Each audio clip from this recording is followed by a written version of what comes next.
Hello hello hello hello hello. Good morning everybody, सभी को नमस्कार। फनी, मनीष, आवाज़ आ रही है भाई सभी को मेरी?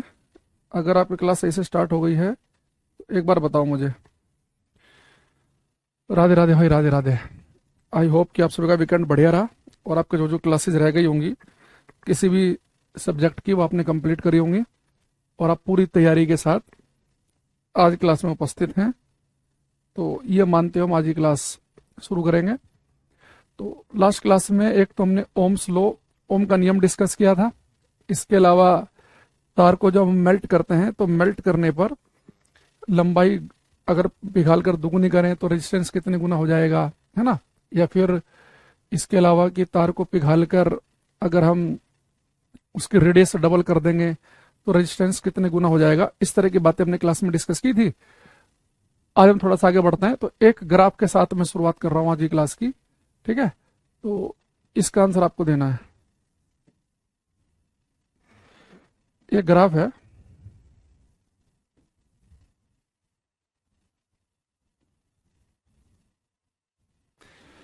ये एक्स एक्सिस बेटा, ये वाई है। इधर मैं लिख रहा हूँ यहाँ पे आई, इधर लिख रहा हूँ मैं वी। ठीक है, तो मैं मेरे पास में आई वी ग्राफ है। देखो जो चीज लिखी होती है वाई एक्सिस पे उसे हम पहले पढ़ते हैं, एक्स वाली को बाद में। तो हमारे पास में I V graph, current voltage graph, और मैं यहाँ पे जैसे जैसे मैंने वोल्टेज चेंज की वैसे वैसे करंट भी चेंज होगी। ठीक है, मनीष कह रहे हैं सर आपने लाइट वाले चैप्टर में प्रिज्म को डिटेल में नहीं बताया, उससे सर डीप में क्वेश्चन आता है। कौन से पेपर में आता है पहले बताओ तुम? प्रिज्म से जनरल साइंस में जनरली यही क्वेश्चन आता है कि लाइट प्रिज्म से पास होती है, 7 रंगों में टूट जाती है, उसे हम डिस्पर्जन कहते हैं। लाइट प्रिज्म से पास करती है तो किस रंग का डेविएशन सबसे कम होता है? सबसे कम जो डेविएट कलर होता है वो हमारा रेड कलर होता है, और सबसे ज्यादा होता है वायलेट कलर, बैंगनी कलर। ये आता है प्रिज्म से। अगर आपको डीप में पढ़ना ही है तो बात अलग है, फिर उसमें आप पढ़ सकते हैं बहुत सारी चीजें। एंगल ऑफ मिनिमम डेविएशन पढ़ सकते हैं, एंगुलर डिस्पर्जन पढ़ सकते हैं, बहुत सारी चीजें पढ़ाई जा सकती हैं उसमें। डिस्पर्सिव पावर भी पढ़ सकते हैं, पर वो सब 12th क्लास में पढ़ाया जाता है। तो रेलवे ग्रुप डी में कैसा आएगा? 10th तक का तो सिलेबस है रेलवे ग्रुप डी में।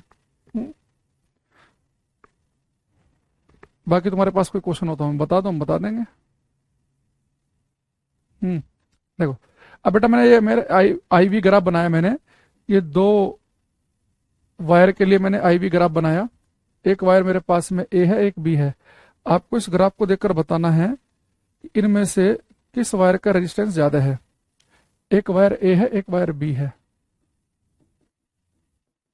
तो वायर ए, वायर बी, ग्राफ को देख के बताओ किसका रेजिस्टेंस, किसका प्रतिरोध ज्यादा है।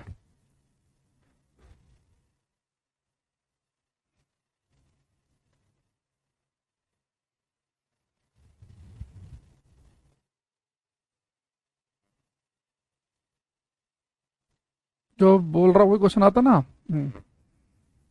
या तो ये क्वेश्चन मैं जब पढ़ाता हूँ ना, ये इलेक्ट्रोमैग्नेटिक वेव्स, वैद्युत चुंबकीय तरंगे, उसमें भी डिस्कस होता है। ये कई बार लाइट वाले चैप्टर में ये जो क्वेश्चन आते हैं प्रिज्म से वो डिस्कस हो जाएंगे किसी ना किसी टॉपिक में, उसकी टेंशन मत लो तुम। तो बताओ किस वायर का रेजिस्टेंस ज्यादा है? सूरज, एक क्वेश्चन मैंने बनाया, आईवी ग्राफ है, करंट और वोल्टेज के बीच में ग्राफ है। तो आपको इस ग्राफ को देख के बताना है कि इसमें से किसका रेजिस्टेंस ज्यादा है।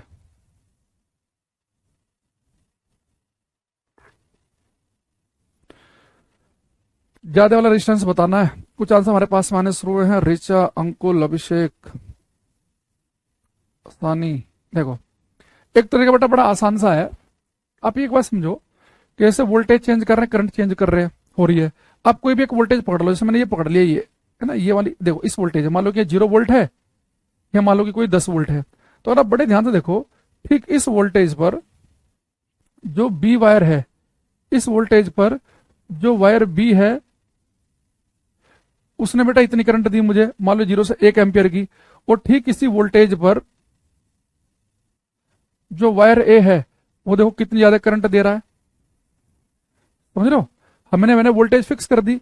ठीक उसी वोल्टेज पे करंट बी ने तो वायर बी ने केवल इतनी करंट दी, मान लो 0 से 1 एम्पियर की करंट दी इसने, और इसी वोल्टेज पे ए वाला यहां जा रहा है, यानी कि 2 एम्पियर की करंट, यानी कि सेम वोल्टेज पे जो वायर कम करंट देगा उसका रेजिस्टेंस ज्यादा है। तो यहां पे पता है ओम्स लॉ से, फ्रॉम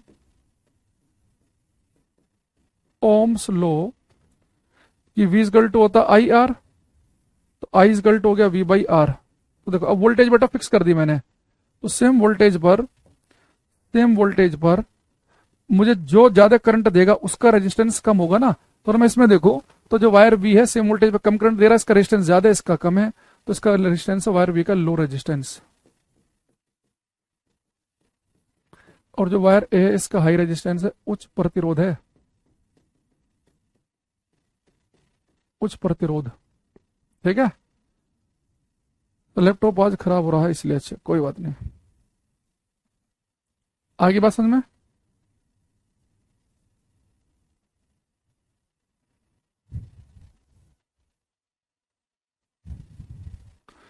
तो वायर बी का ज्यादा है, ठीक। या आप यहां से भी देख सकते हैं कि अगर मेरे पास में आई वी ग्राफ हो, यानी कि जो मैंने कहा कि वाई पे लिखेंगे वो चीज हम पहले बोलेंगे वो बाद में ना, तो अगर मेरे पास में आई वी ग्राफ है, इन आई वी ग्राफ, तो अगर आप आई वी ग्राफ में देखो, तो बेटा देखो ये जो मेरे पास वायर बी है, ये एक्स एक्सिस से कम एंगल बना रहा है, ये ज्यादा बना रहा है, यानी कि किसका स्लोप ज्यादा होगा, यानी कि मेरे पास में जो वायर बी है, ये जो वायर ए है, इसका स्लोप ज्यादा है और बी का कम है, यानी कि जिसका स्लोप कम होगा उसका रेजिस्टेंस, अरे सॉरी मैंने सेम वोल्टेज में से करंट कम दी, इसने करंट ज्यादा दी, तो वायर ए है जो बेटा इसका रेजिस्टेंस है लो, मैंने उल्टा लिख दिया, इसका रेजिस्टेंस लो है, लो रेजिस्टेंस है वायर ए का, और वायर बी ने उतने ही वोल्टेज पे करंट दी थी कम, तो इसका रेजिस्टेंस ज्यादा है। आई एम रियली सॉरी, ये मैंने उल्टा लिख दिया, वायर जो बी है इसका रेजिस्टेंस है हाई, है ना।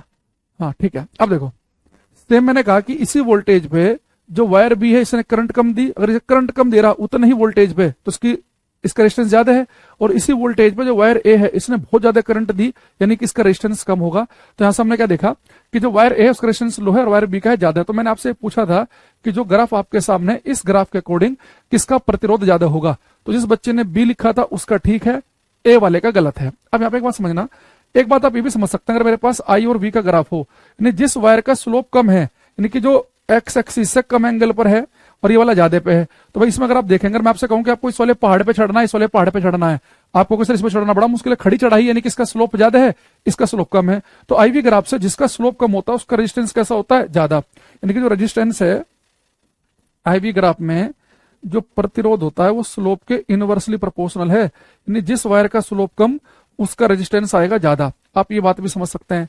या पेपर में सीधा क्या करो, जैसे आई और बी का ग्राफ है, एक वोल्टेज फिक्स कर लो, आप देखो ठीक इसी वोल्टेज मान लो कि 10 वोल्ट है, इस वोल्ट पे इसने करंट केवल इतनी सी दी बी ने, और इसने इतनी ज्यादा करंट दी, तो जो ज्यादा करंट देगा यानी कि वो कम प्रतिरोध प्रदान कर रहा होगा, जो करंट कम दे रहा है यानी कि उसका रेजिस्टेंस ज्यादा होगा। ठीक है, कॉन्सेप्ट तुम्हारे समझ में नहीं आया कोई बात नहीं, दोबारा से क्लास देखोगे ना, शुरू से आओगे क्लास में समझ में आ जाएगा, है ना। अच्छा दूसरा एक और देखेंगे यहाँ पे हम, देखो पहले मैंने आईवी ग्राफ बनाया था, अब मैं दूसरा ग्राफ बना रहा हूं यहाँ पे। इस बार मैं यहाँ पे लिख रहा हूं वी और यहाँ पे लिख रहा हूं मैं आई। इस बार मेरे पास बेटा वी आई ग्राफ है, यानी जो चीज वाई पे लिखेंगे उसे हम पहले बोलते हैं, ये मेरे पास है वी आई ग्राफ। अब मेरे पास वोल्टेज और करंट का ग्राफ है, इसमें मैं आपके सामने 3 वायर लूंगा, एक वायर है पी, एक है Q, P Q R, 3 wire है मेरे पास में, पी क्यू आर। आपको बताना कि इन तीनों में सबसे ज्यादा रेजिस्टेंस किसका है और सबसे कम रेजिस्टेंस किसका है।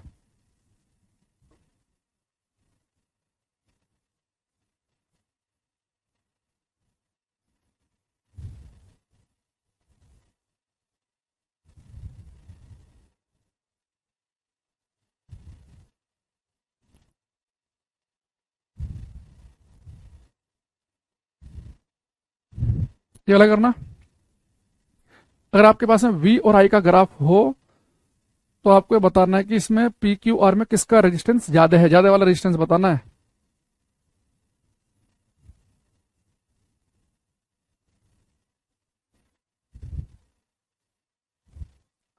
तो यहां पर भी आप एक काम कर सकते हैं, तो कोई एक करंट फिक्स कर लो, मान लो देखो ये करंट है 2 एम्पियर की करंट। अब यहां बड़े ध्यान समझना, यही करंट, यही करंट 2 एम्पियर की, ये करंट जो वायर पी है, ये 2 एम्पियर करंट है तो कम वोल्टेज पे मिल गई। जो क्यू वाला है 2 एम्पियर की करंट लेने के लिए यहाँ पे इस वाले तार पे ज्यादा वोल्टेज लगानी पड़ी, और सेम यही करंट लेने के लिए जो आर वाला तार है इसके लिए और ज्यादा वोल्टेज लगानी पड़ी।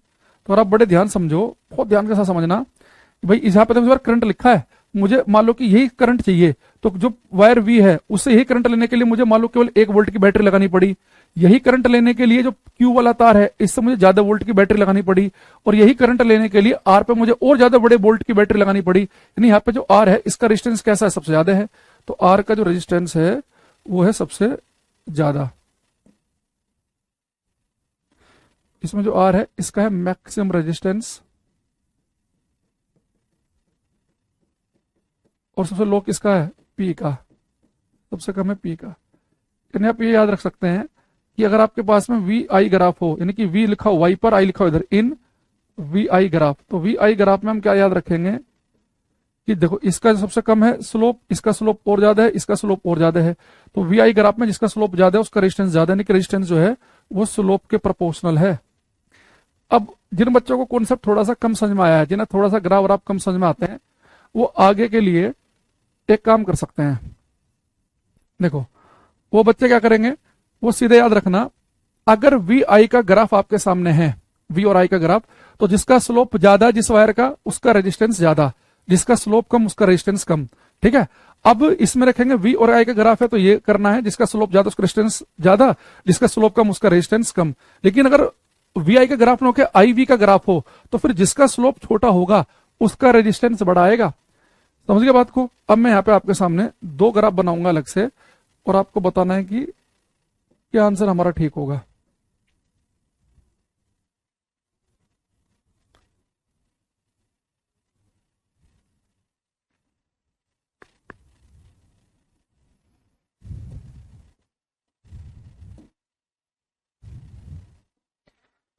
एक्स वाई, ये मेरे पास में वी आई का ग्राफ,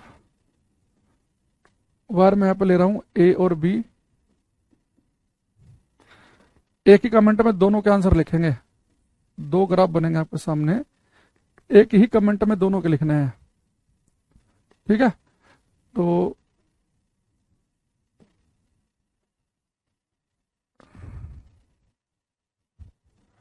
ये y, ये x, और ये i, ये है v।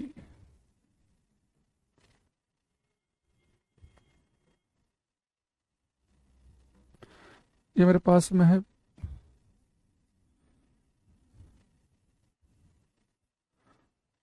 p, ये मेरे पास में है q। तो आप एक ही कमेंट में बताओ इसमें किसका रेजिस्टेंस ज्यादा है, उसमें किसका रेजिस्टेंस ज्यादा है, ए बी में किसका ज्यादा है और पी क्यू में किसका ज्यादा है।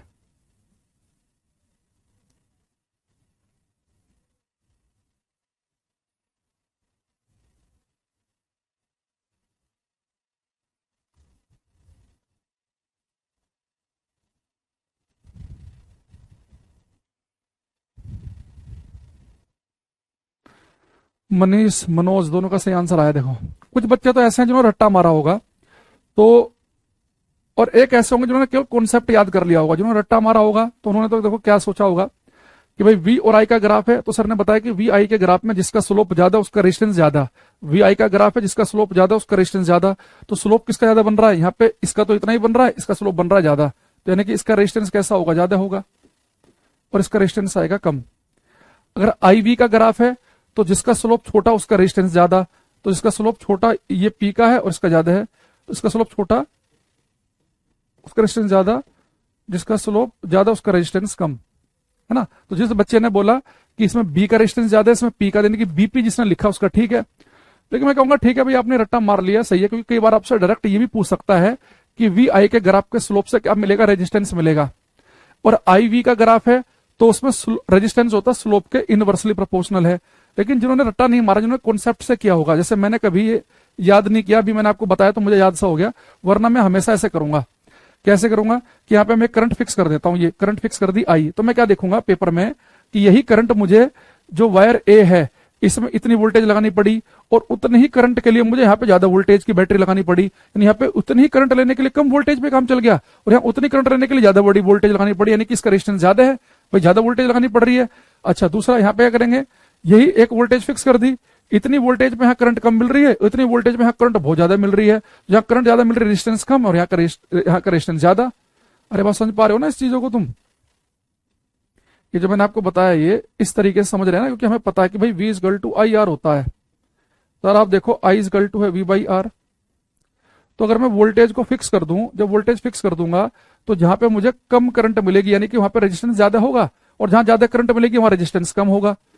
ऐसे ही यहाँ पे देख सकते हैं आप, यहाँ पे आपने करंट को फिक्स कर दिया है ना, तो करंट फिक्स कर दिया है, तो अगर आपको उतनी ही करंट के लिए जहां बैटरी ज्यादा लगानी पड़ेगी और रेजिस्टेंस ज्यादा है ना, जैसे भाई आपने क्या किया, करंट को फिक्स कर दिया, उतने करंट के लिए यहाँ पे आपको 10 वोल्ट की बैटरी लगानी पड़ रही है, मान लो कि 50 वोल्ट की बैटरी लगानी पड़ रही है, यानी कि ज्यादा रेजिस्टेंस होगा इसका। ऐसे भी कर सकते हैं, या आप स्लोप वाले को भी डायरेक्ट रट्टा मार के भी कर सकते हैं कि वी आई के ग्राफ में स्लोप ज्यादा रेजिस्टेंस ज्यादा, स्लोप कम रेजिस्टेंस कम, तो वी आई का ग्राफ है तो स्लोप कम रेजिस्टेंस कम, स्लोप ज्यादा रेजिस्टेंस ज्यादा, खत्म। आई वी के ग्राफ में स्लोप कम रेजिस्टेंस ज्यादा, स्लोप ज्यादा रेजिस्टेंस कम। तो जैसे आप करना चाहो वैसे कर सकते हैं।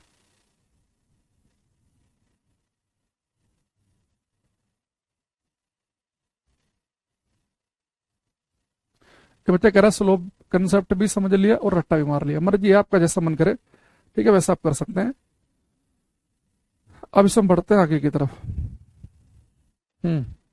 अरे जो बच्चा था शुभम नाम का, जो कह रहा था थोड़ी देर पहले, ये कॉन्सेप्ट मुझे समझ में नहीं आया, एक तो टाइम से आया करो क्लास में, है ना, और दूसरा अभी समझ में आया कि नहीं आया? अभी मैंने आपके ही चलते 2 एग्जाम्पल मैंने और एक्स्ट्रा लिए हैं, वरना मुझे लग रहा था कि पहले वाले से समझ में आ जाना चाहिए था कि भाई आप एक चीज को फिक्स करके देख लो कि उतनी ही वोल्टेज पे करंट यहाँ कम मिल रही है, उतनी वोल्टेज में बहुत ज्यादा करंट मिल रही है, यानी मजा आ गया। उतनी वोल्ट पे अगर ज्यादा करंट मिलेगी यानी कि इसका रेजिस्टेंस कम है, और जहां पे उतनी वोल्टेज पे करंट कम मिल रही है यानी कि रेजिस्टेंस ज्यादा है। दूसरे वाले मैंने क्या कहा कि उतनी करंट प्राप्त करने के लिए छोटी वोल्टेज लगानी पड़ रही है, उतनी करंट के लिए बहुत बड़ी वोल्टेज लगानी पड़ रही है, यानी कि उसका रेजिस्टेंस ज्यादा है जहां वोल्टेज ज्यादा चाहिए। या मैंने कहा कि एक तरीका क्या है कि आप स्लोप देख लो कि V और I में स्लोप कम रेजिस्टेंस कम, स्लोप ज्यादा रेजिस्टेंस ज्यादा, लेकिन आई वी में देखो वी आई ना, लग रहा है कि हम सही सही पढ़ रहे हैं, V equal to I R पढ़ रहे हैं ना, वी आई तो सीधा सीधा पढ़ रहे हैं, तो रिलेशन भी सीधा सीधा होगा, स्लोप कम रेजिस्टेंस कम, स्लोप ज्यादा रेजिस्टेंस ज्यादा। आई वी लग रहा है कि उल्टा सा पढ़ रहा है, तो यहाँ पर रिलेशन भी उल्टा ही होगा, स्लोप कम तो रेजिस्टेंस ज्यादा। आ गया? चलो अब आगे बढ़ते हैं। एक हम पिछली क्लास में ओम स्लो पढ़ चुके हैं, और ओम स्लो में हमने क्या पढ़ा था कि V और I का रेशियो कांस्टेंट रहता है, इस कांस्टेंट को हम रेजिस्टेंस कहते हैं। यही से हमने लिखा था V equal to I R. और एक मैंने आपको बताया था कि किसी एक पेपर में उसने ये पूछ लिया था कि ओम का नियम कितने तरीके से लिखा जा सकता है, तो मैंने बताया था कि ओम का नियम 3 तरीके से लिख सकते हैं। एक तरीका है V equal to I R लिखना, एक तरीका क्या है कि I equal to V by R लिख दो, और एक तरीका कि R equal to V by I लिख दो। तो 3 तरीके से आप ओम का नियम लिख सकते हैं, V equal to I R, I equal to V by R, या तो V निकाल लो V equal to I R, या I निकाल लो V बाई आर, या R निकाल लो V बाई आई। तो 3 तरीके हैं ओम के नियम को लिखने के। ये पता नहीं किसने फर्जी, किस मास्टर ने बना दिया क्वेश्चन, ये ओम के नियम से क्वेश्चन पूछना चाहिए। कह रहा है जी कितने तरीके से ओम का नियम, वो तो चैप्टर की रीढ़ की हड्डी है, वो भी इंपॉर्टेंट ही है। इस चैप्टर में आगे हम पढ़ेंगे कि एमीटर क्या करता है, वोल्ट मीटर क्या करता है, वो भी इस चैप्टर में ये कह ही नहीं सकते कि ये लाइन कम इंपॉर्टेंट है, ये ज्यादा है, तो इसमें सब कुछ ही इंपॉर्टेंट है। ये हमारे पास में है सीरीज कॉम्बिनेशन श्रेणी क्रम।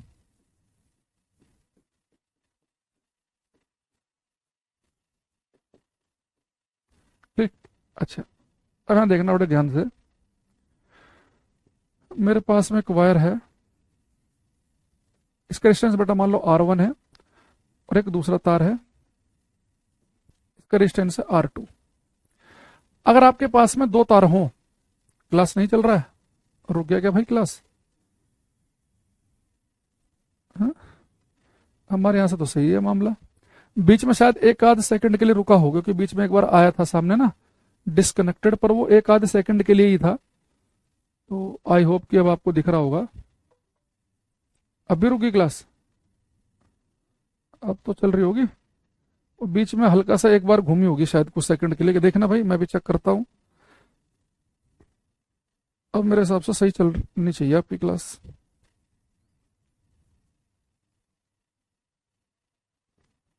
अब चल गया ना, बीच में आया था बस वो 1 सेकंड, 1-2 सेकंड के लिए हुआ था वो मुझे पता चल गया था कि हुआ है बीच में।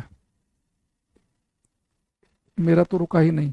हाँ, किसी किसी का रुक गया होगा, किसी किसी का नहीं, वो क्योंकि वो एक आध सेकंड का ही था ना मामला। हाँ चलो देखो, मैंने कहा कि हम सीरीज कॉम्बिनेशन पढ़ रहे हैं, श्रेणी क्रम। मैंने दो वायर लिए, एक का रेजिस्टेंस R1 है, एक का R2 है।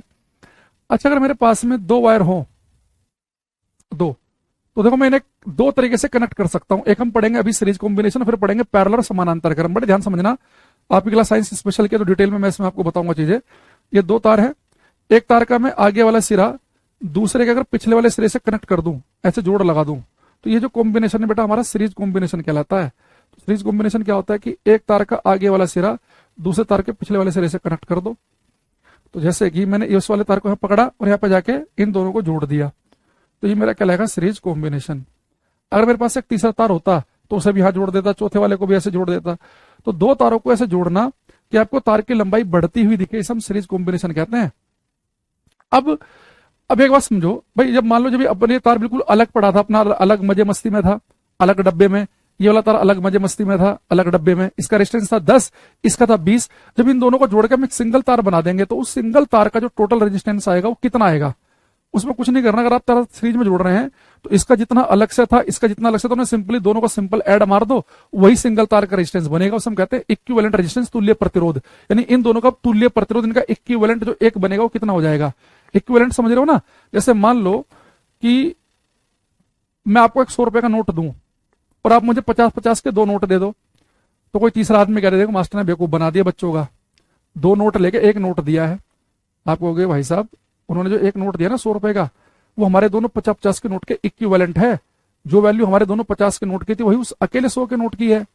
हमें तो उनका धन्यवाद देना चाहिए, खुले पैसे दे रहे हैं हमें, आजकल खुले मिल कहाँ रहे हैं, है ना। तो अगर हमारे पास में दो तार हैं, एक रेजिस्टेंस R1 एक का R2, अगर हम दोनों को हम सीरीज में कनेक्ट कर दें तो श्रेणी क्रम में इनका जो तुल्य प्रतिरोध आएगा वो आएगा R1 प्लस R2। अगर आपके पास एक तार और होता तो उसे भी बोल देते फिर R3, लगातार ऐसे कनेक्ट करते रहो। ये हमारा सीरीज कॉम्बिनेशन है। अच्छा, अब यहाँ पर अगर मेरे पास जो तार सीरीज में है, मैंने एक बैटरी से कनेक्ट कर रहा हूं, यहाँ पे मैंने क्या लगाया, एक स्विच लगा दिया। मान लो कि 20 वोल्ट की बैटरी है और ये हमारे पास में की प्लग है, ये पॉजिटिव टर्मिनल है, एक नेगेटिव टर्मिनल है। ये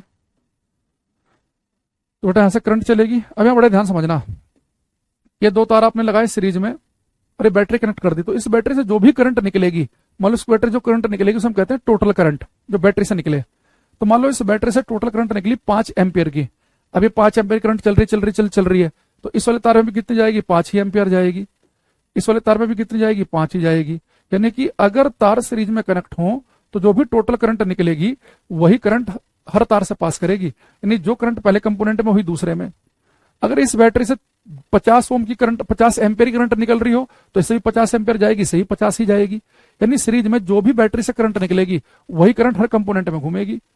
तो बस आप ये देख लो, बैटरी से करंट कितनी निकल रही, 3 निकल रही, तो पहले से भी 3, दूसरे से 3। बैटरी से लग रही 18 एम्पियर की, तो इससे भी 18, इससे भी 18। तो सीरीज में करंट रहती है सेम। सीरीज में करंट सेम तो रहेगी, पर इस बात को ध्यान समझना, मैं कह रहा हूं कि दो तार सीरीज में, दोनों से करंट सेम जाएगी। इससे 5 तो इससे 5, इससे 50 तो इससे 50। करंट सेम तो है, पर वो 5 एम्पियर की जाएगी कि 50 की जाएगी, वो इस बात पे डिपेंड कर रहा होगा। मैं ओम के नियम से पता है, I is equal to V/R, वो इस बात पे डिपेंड कर रहा होगा कि आपने कितने ज्यादा वोल्ट की बैटरी लगाई है।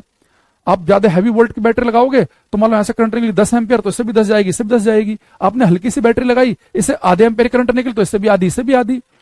तो वो इस बात पे डिपेंड करेगा आप कितने हाई वोल्ट की बैटरी लगा रहे हैं या आपके पूरे सर्किट का रेजिस्टेंस कितना कम है। भाई मान लो कि आपने सीरीज में तार जोड़े 1 और 3 ओम के ही, और एक बच्चे ने जोड़ दिए 500 ओम के, 1000 ओम के, तो 500 और 1000 का टोटल रेजिस्टेंस बन जाएगा 1500, और एक 2 वाले का बनेगा टोटल 3 ही। तो जितना कम रेजिस्टेंस होगा सर्किट का, करंट बैटरी से उतनी ही ज्यादा निकलेगी। सीरीज में करंट सेम तो होती है, पर वो सेम करंट 1-1 एम्पियर होगी या 500 एम्पियर होगी, उस बात पर डिपेंड करेगा कि कितनी हैवी बैटरी आपने लगाई है, और दूसरा पूरे सर्किट का जो रेजिस्टेंस है वो कितना कम है। इस समय का भी क्वेश्चन पूछूंगा बहुत बेहतरीन, जो बहुत सारे बच्चे गलत करेंगे, तो ध्यान से बात को समझना, ठीक। अच्छा, सीरीज में बेटा करंट तो रहती है सेम, लेकिन वोल्टेज सेम नहीं रहती। अगर मान लो ये जो मेरे पास में जो मैंने वाला तार लिया है, अगर मान लो 20 वोल्ट की मैंने बैटरी लगाई, तो 20 वोल्ट में से अगर 12 वोल्ट इस तार के सिरे पर वोल्टेज आ गई तो उसके सिरे पर 8 ही बचेगी। तो सीरीज में करंट सेम रहती है, लेकिन पोटेंशियल डिफरेंस, विभांतर, वोल्टेज सेम नहीं रहती। तो इस 20 वोल्ट की बैटरी में से कुछ वोल्टेज इस तार के सिरे पर स्थापित हो जाएगी V1, और कुछ इसके सिरे पर हो जाएगी V2। मान लो अगर ये 50 वोल्ट की बैटरी है, इसके सिरे पर 10 आई तो 100% इसके पाएगी 40, क्योंकि V1 प्लस V2 जुड़ के V ही बनेगा। ये 50 वोल्ट की बैटरी अगर यहाँ 35 आई तो 100% 15 आएगी, यानी V1 प्लस V2 का जोड़ होगा टोटल V के बराबर। तो यानी सीरीज में जो करंट पहले कंपोनेंट में हुई वही दूसरे कंपोनेंट में, लेकिन दोनों के सिरे पर वोल्टेज रहेगी अलग अलग। अब आप कहेंगे सर 50 में से इसके सिरे पर 20, के सिरे पर 30 रहेगी, या इसके 30 और इसके 20 होगी, या इसके सिरे पर 10 इसके 40 होगी, या इसके 40 इसके 10 होगी, वो पता कैसे चलेगा? वो बड़ा आसान है भाई। आप एक बात समझो, हमें पता है कि ओम का नियम से V equal to I R. तो सीरीज में जो करंट पहले कंपोनेंट में वही दूसरे में है, करंट तो कांस्टेंट है, यानी V और R प्रोपोर्शनल होते हैं सीरीज में। जो रेशियो में वोल्ट रेजिस्टेंस होगा उसी रेशियो में वोल्टेज बटेगी। तो जिसका रेजिस्टेंस ज्यादा होगा इसके सिरे पर वोल्टेज ज्यादा आएगी, जिसका रेजिस्टेंस कम होगा उसके सिरे पर कम आएगी। तो सीरीज में जो रेशियो होता है रेजिस्टेंस का, उसी रेशियो में वोल्टेज बट जाती है। तो जो रेशियो रेजिस्टेंस का होगा वही रेशियो वोल्टेज का भी होगा।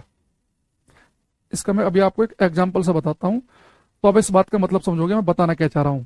जैसे मैं आपसे कह दूं, मेरे पास में एक तार है, इसका रेजिस्टेंस है 20 ओम, इसका है 30 ओम, और मैंने इनके सिरे पर एक बैटरी लगा दी है,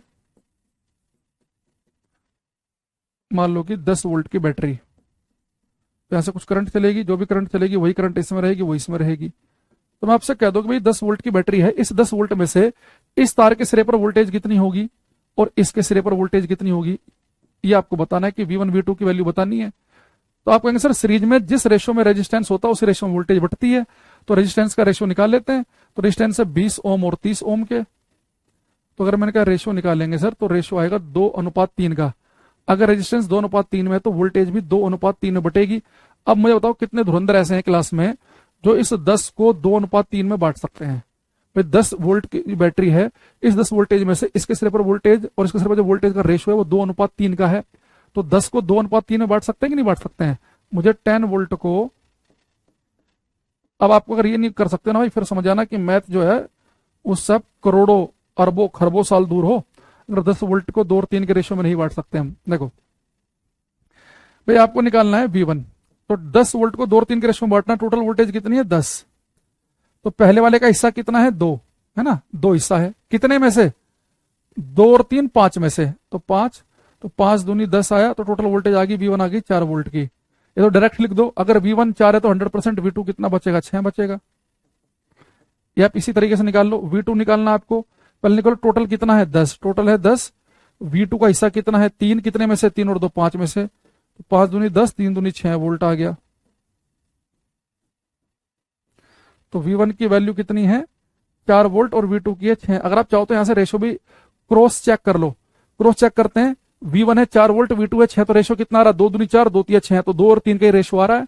तो अगर रेजिस्टेंस का रेशो 2-3 का है तो वोल्टेज का रेशो भी 2-3 का ही बनना चाहिए, वही बन रहा है। तो यानी अगर तार सीरीज में कनेक्ट होते हैं तो हमें बात ध्यान रखनी है कि जो करंट पहले कंपोनेंट से होगी वही करंट दूसरे कंपोनेंट से भी पास करेगी। दूसरी चीज, जिस रेशो पे वोल्टेज होगा उसी रेशो के अंदर करंट बट जाएगी। तो पहले तार जो है इसके सिरे पर जो पहले और दूसरे जो तार का रेजिस्टेंस का रेशियो निकाला, अगर 2-3 आया तो वोल्टेज भी 2-3 के रेशियो में बटेगी, तो जितनी भी टोटल वोल्टेज होगी उसे आप 2-3 में बांट दोगे। हमने यहाँ 10 ले रखा था, हो सकता है कुछ और हो ऑप्शन में, है ना। जैसे अभी से हम 2-3 बातें इसमें चेक करते हैं। 1 सेकेंड, देखो एक क्वेश्चन है मेरा आपसे।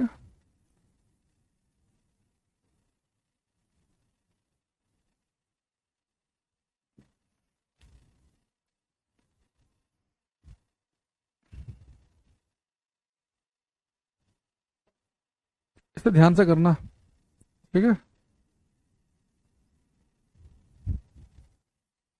एक क्वेश्चन करना, मेरे फेवरेट क्वेश्चन में से एक है ये, ध्यान से करेंगे। सूरज, मनीषा, सुशील, भूपेंद्र, ऋचा, शुभम, सब करो भाई ट्राई।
कुछ आंसर हमारे पास में आ रहे हैं जिसमें कि भूपेंद्र, अंकुल, ऋचा तीनों को गलत है।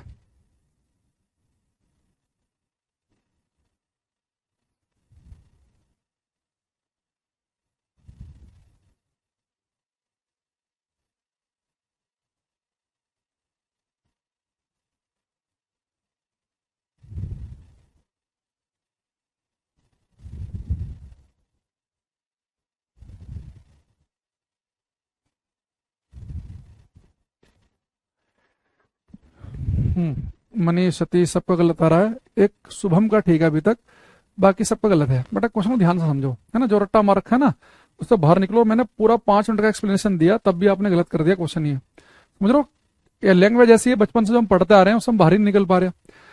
इसने कहा कि if the lamps are connected in a series order while keeping the voltage constant then the total current in the circuit. Voltage को स्थिर रखते हुए यदि लैंपों को श्रेणी क्रम में जोड़ा जाए तो परिपथ में कुल धारा। ये कह रहा है कि आपको वोल्टेज को रखना है कांस्टेंट, वोल्टेज नहीं बदलनी। अगर पहले 10 वोल्ट की बैटरी लगा रखी थी, सानी गलत है आपका भी, तो अगर आपने पहले 10 वोल्ट की बैटरी लगा रखी थी तो अभी भी 10 वोल्ट की ही रखनी है। आपने कोई चेंज नहीं करना वोल्टेज में, लेकिन वोल्टेज को स्थिर रखते हुए आपको लैंपों को सीरीज में जोड़ना है। भाई मुझे एक चीज बताओ, V इजकल टू होता आई आर, तो आई इजकल टू हो गया V बाई आर। आपने क्या किया, वो कह रहा है कि वोल्टेज को रखना आपको स्थिर, तो वोल्टेज तो कांस्टेंट है, ये आपने कर दिया कांस्टेंट। अब वोल्टेज को स्थिर रखते हुए आप जब लैंपों को लगातार सीरीज में जोड़ोगे, भाई सीरीज में जोड़ने से रेजिस्टेंस बढ़ेगा ना। मान लो पहले लैंप का रेजिस्टेंस 10 ओम था, दूसरे का भी 10 है, तीसरे का भी 10 है। तो जब पहले 2 लैंप जुड़े थे तो 20 ओम बन रहा था सर्किट का रेजिस्टेंस, 3 जोड़ दो तो 30 हो जाएगा, 4 जोड़ दो तो 40। जब वोल्टेज तो आप चेंज नहीं कर रहे और लैंपों को लगातार सीरीज में जोड़ोगे तो एक्चुअल में आप सर्किट का रेजिस्टेंस ओवरऑल बढ़ा रहे हो। जब रेजिस्टेंस बढ़ेगा तो करंट की वैल्यू कम होगी, तो टोटल करंट की वैल्यू कम होगी। यानी अगर पहले बैटरी से 5 एम्पियर करंट निकल रही थी तो पहले लैंप में भी 5 एम्पियर थी, दूसरे में 5 थी। जब आपने 3 लैंप कर दोगे, अब मान लो कि हो सकता है कि बैटरी से टोटल करंट केवल 3 एम्पियर ही निकले, तो पहले से भी 3, दूसरे भी 3, करंट तो सेम ही जा रही है, पर पहले 5-5 एम्पियर जा रही थी, अब 3-3 एम्पियर जा रही है। हमने रट्टा मार रखा है कि सीरीज में करंट सेम रहती है, सेम रहती है, सेम। भाई सीरीज में करंट सेम तो रहती है, पर वो सेम करंट 5-5 एम्पियर की होगी, 3-3 एम्पियर की होगी। जो भी बैटरी से टोटल करंट निकलती है वही करंट पहले में जाएगी, वही दूसरे में जाएगी, करंट तो सेम ही जाएगी, पर वो 5-5 एम्पियर की जाएगी, 3-3 की। तो आप लैंपों को लगातार सीरीज में कनेक्ट करेंगे, वोल्टेज आप चेंज नहीं कर रहे हो, लगातार लैंपों को सीरीज में जोड़ते जा रहे हो, तो आप सर्किट का रेजिस्टेंस इंक्रीज कर रहे हैं, तो करंट की वैल्यू, टोटल करंट की वैल्यू डिक्रीज हो जाएगी, कम हो जाएगी। हालांकि जो करंट पहले कंपोनेंट में होगी वही दूसरे में अभी भी होगी, कि पहले लैंप से पहले 5 जा रही थी, दूसरे 5 जाएगी। अगले केस में पहले से अगर 3 एम्पियर जा रही, दूसरे लैंप से भी 3 जाएगी, तीसरे से भी 3 ही जाएगी। करंट तो सेम है, पर जो टोटल करंट पास कर रही थी वो 5-5 एम्पियर की जगह 3-3 एम्पियर ही पास करने लग गई है। अगर वो कहता है कि दो चीजें सीरीज में कनेक्ट हैं, तो अगर पहले कंपोनेंट में अगर करंट 5 एम्पियर है तो दूसरे कंपोनेंट में कितनी होगी, तो हम कहेंगे दूसरे में 5 ही होगी। करंट, जो करंट पहले कंपोनेंट में वही दूसरे कंपोनेंट में, पर वो करंट कितनी, जो पहले वो दूसरे में तो 10-10 एम्पियर की, आधा आधा एम्पियर। वो बैटरी से टोटल करंट निकलती है वो होती है, तो बैटरी से टोटल करंट की वैल्यू डिक्रीज हो जाएगी अगर आप लैंपों को सीरीज में लगातार कनेक्ट करोगे। आई होप की बात आपको समझ में आई होगी ना। अगला क्वेश्चन मैं चाहूंगा कि आप ये करें, इसमें एक छोटा सा चेंज करना है हमें।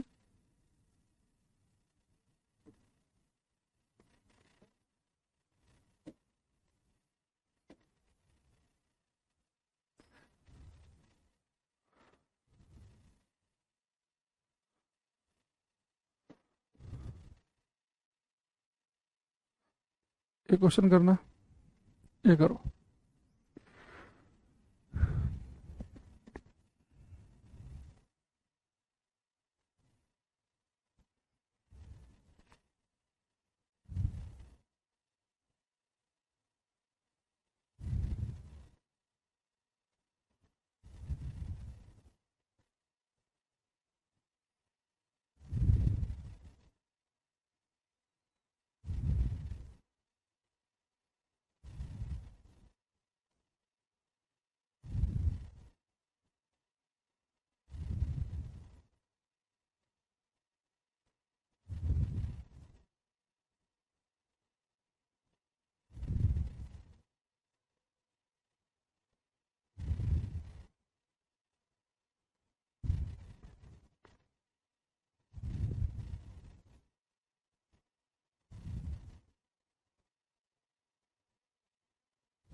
मनीष का एक आंसर आया हमारे पास, जो बिल्कुल सही है। देखो, ये क्वेश्चन जो है, कह रहा है कि 9 वोल्ट की बैटरी है जिसे हमने कनेक्ट किया 0.2, 0.3, 0.4, 0.5 और 12 ओम के साथ सीरीज में। तो कह रहा है कि 12 ओम से कितनी करंट पास करेगी। तो हमारे पास में ये 5 वायर हैं।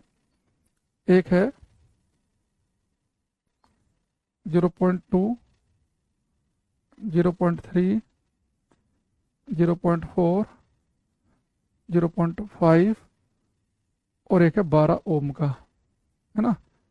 ये है 0.2 ओम, 0.3 ओम, 0.4 ओम, 0.5 ओम और 12 ओम। इन्हें हमने कनेक्ट कर दिया सीरीज से।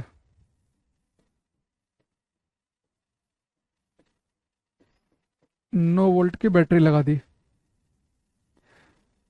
एक की प्लग है, स्विच यानी कि।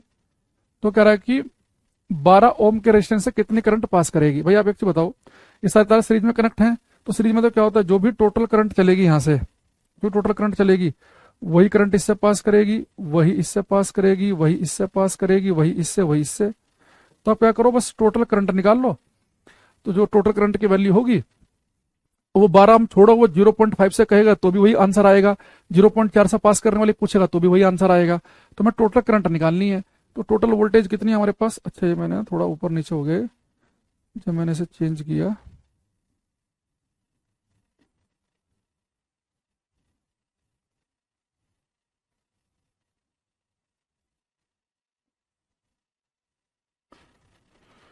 हो गया एडजस्ट, ठीक है। अब देखो, टोटल जो वोल्टेज है हमारे पास में वो कितनी है, टोटल वोल्टेज है 9 वोल्ट की। टोटल रेजिस्टेंस कितना भाई सीरीज में, तो आपको बताइए, R1 plus R2 plus R3 plus R4 plus R5 से आ जाएगा। देखो 0.2, 0.3, 0.5 हो गया, 0.5, 0.5 हो गया, एक और 12 हो गया 13, 13 और 0.4 हो गया 13.4। तो टोटल रेजिस्टेंस आ गया 13.4 ओम का। तो टोटल करंट क्या हो जाएगी, I is equal to V by R, Ohm के नियम से। भाई ओम का नियम होता है ना, V is equal to IR।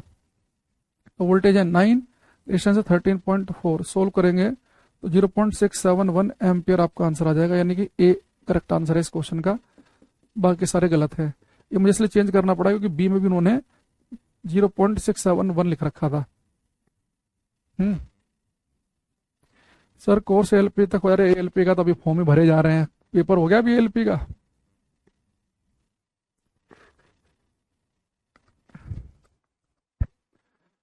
चलो, इतने भावुक मत हो एकदम से।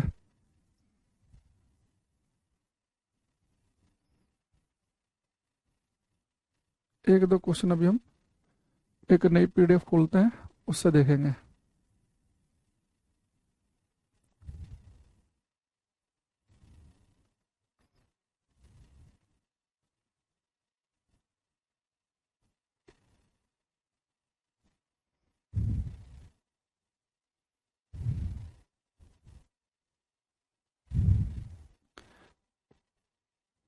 एक क्वेश्चन देखना है, पता नहीं आपको दिख रहा होगा कि नहीं, मैं यहाँ पे थोड़ा डार्क कर देता हूँ इसे। एक सेल लगा है 2 वोल्ट का, रेजिस्टेंस है 2 ओम का, ये 3 ओम है, ये 1 ओम का है। अब क्वेश्चन पढ़ के बताओ, मतलब करो क्वेश्चन। इसने कहा है कि in the circuit shown below the potential difference across 3 ohm resistor is. तो आपको कहना है कि 3 ओम का जो रेजिस्टेंस है ये, इसके सिरे पर कितनी वोल्टेज होगी, ये आपको निकालना है। इसके सिरे पर क्या पोटेंशियल डिफरेंस होगा, करो भाई, सभी ट्राई करेंगे।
उपेंद्र, मनीष, अंचल, शुभम, बहुत बढ़िया आंसर। देखो आपको बेटा पता है कि ये अपने यहाँ पे जो सेल लगा रखा है, इससे करंट चलेगी, ये पॉजिटिव टर्मिनल, ये नेगेटिव करंट चली, तो जो करंट जाएगी इससे वही करंट पास करेगी इससे, वही करंट पास करेगी इससे।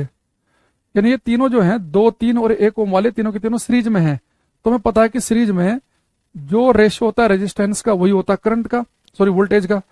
तो सीरीज में रेजिस्टेंस का रेशियो क्या है, यहां से ले लेते हैं 1:2:3, ऐसे ना सीरीज में कर लेते हैं कि रेजिस्टेंस का रेशियो है 1:2:3। तो वोल्टेज का रेशियो भी कितना होगा, 1:2:3। यानी जो 1 ओम वाले के सिरे पर जो वोल्टेज होगी 1 हिस्सा, 2 ओम वाले के सिरे पर 2, 3 वाले के 3। अब तो टोटल वोल्टेज कितनी है, 2 वोल्ट की।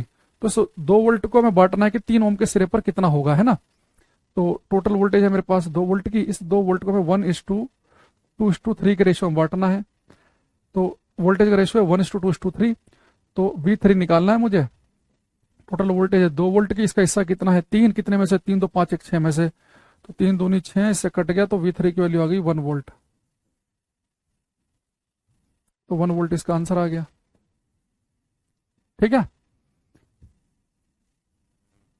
अच्छा, इसके अलावा इस क्वेश्चन को आप एक तरीका तो देखो ये है, अगर केवल रेजिस्टेंस सीरीज में कनेक्ट हो तो जो रेजिस्टेंस का रेशियो वही वोल्टेज का रेशियो, एक तरीका तो आपके पास में ये है।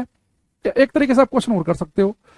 आप ऐसे क्वेश्चन में आप पहले करंट की वैल्यू निकाल सकते हो। भाई आपको पता है कि टोटल वोल्टेज कितनी है, 2 वोल्ट है। टोटल रेजिस्टेंस कितना बनेगा, सीरीज में निकालना आसान है, 3 2 5 और 1 6 ओम हो गया। तो करंट निकालो, करंट होती है V/R। तो V की वैल्यू कितनी है, 2, रेजिस्टेंस की है 6, तो करंट कितनी आ गई हमारे पास, 1/3 एम्पियर। और देखो ये टोटल करंट निकली 1/3 एम्पियर की, वही करंट पास करेगी इससे, वही करेगी इससे, तो मुझे इसके सिरे पर वोल्टेज निकालनी है। तो V क्या होता है, IR। तो इससे करंट कितनी पास करेगी, 1/3 एम्पियर, क्योंकि सीरीज में जो टोटल करंट होती है वही करंट हर कंपोनेंट से पास करती है। और रेजिस्टेंस कितना है इसका, 3 ओम। तो भी वोल्टेज कितनी आ जाएगी, 1 वोल्ट की आ जाएगी। तो ये ट्रेडिशनल तरीका है जो हमें 10th क्लास में सिखाया जाता है कि आप सबसे पहले क्या करेंगे, पूरे सर्किट को सोल्व करके उसका रेजिस्टेंस निकाल लो। तो सर्किट का रेजिस्टेंस कितना गया, 3 2 5 6, बिल्कुल मन मन में करेंगे। टोटल रेजिस्टेंस आ गया 6, टोटल वोल्टेज है 2, तो करंट आ गई 1/3।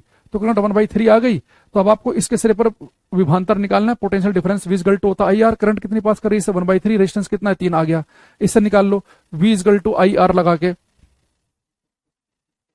आई कितना है, 1/3, रेजिस्टेंस कितना है 2, तो इसके सिरे पर वोल्टेज हो जाएगी 2/3। हाँ,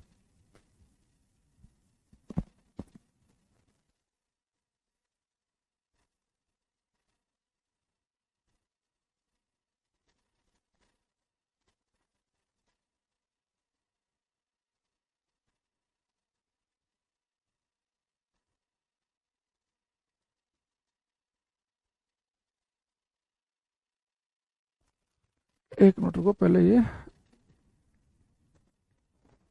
छोड़ो इधर। हाँ, अब इसमें निकाल लिया आपने, ऐसे यहां पे भी निकाल सकते हैं, है ना। तो ये हम इजीली इन चीजों को कर सकते हैं। इसके अलावा एक आध क्वेश्चन अगर हमारे पास और हो इस तरीके का तो नहीं है।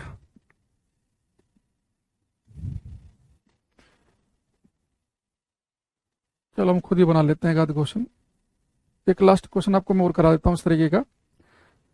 यहाँ देखो, ये मेरे पास में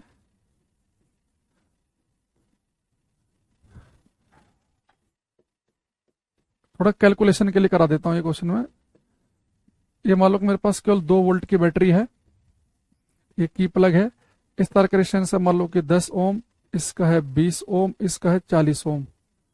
तो आपको बताना है कि जो 20 ओम वाला तार है इसके सिरे पर कितना विभवांतर, कितना पोटेंशियल डिफरेंस होगा, ये आपको निकालना है 20 ओम वाले के सिरे पर। ये करो।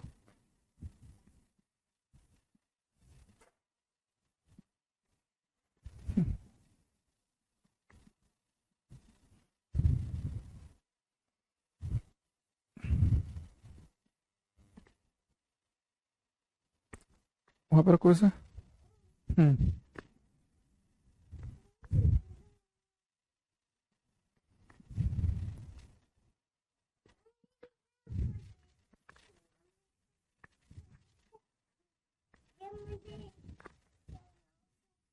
आया किसी का भैया आंसर? देखो, एक तरीका तो वही है कि आपको दिख रहा है कि 10 20 40 तीनों सीरीज में है, तो सीरीज में हम सभी जानते हैं, ये टच नहीं करना बेटा, बाहर जाओ, चलो बहुत खेल लिया आप, है ना, चलो बाय बाय कर दो, बाय, वेरी गुड, बाहर आ गए।